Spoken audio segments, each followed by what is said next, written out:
So you mentioned the enormous number of cases that you're now investigating. I wrote down the number 13,000, but it's a very large number. I want to ask you about several of the most difficult areas for you as prosecutor general. First, I want to ask about the question of sexual assault. There have been repeated reports of sexual assault by Russian soldiers against Ukrainian civilians. How are you proceeding to investigate and prosecute those cases? We have a huge number of facts.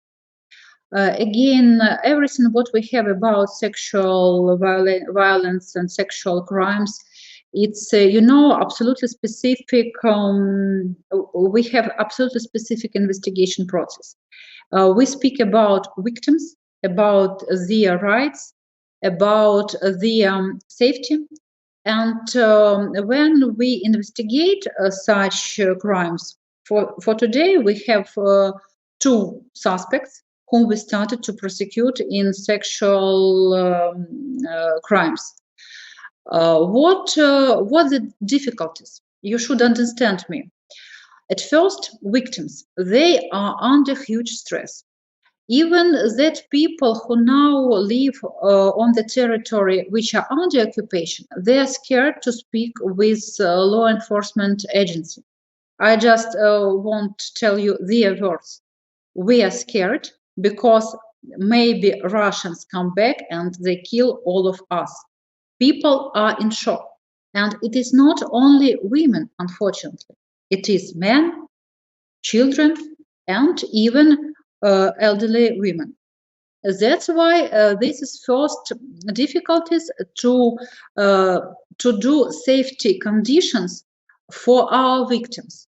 Victims who are now transferred to the more safety regions, it is western part of Ukraine or even abroad, they are still not ready to speak with us because they are in stress.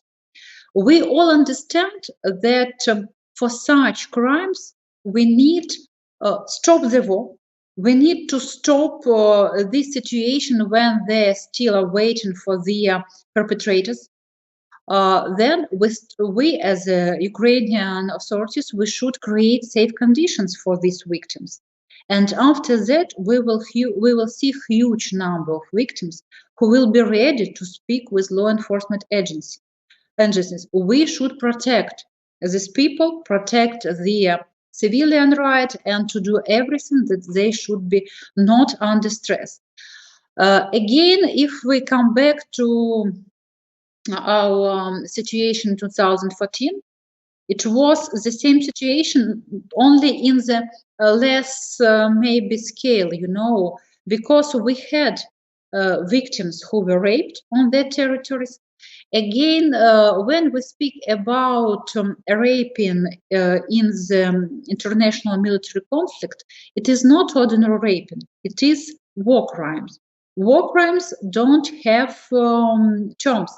It means that it will be very difficult for us to investigate, but we will have huge time for investigations properly and correctly.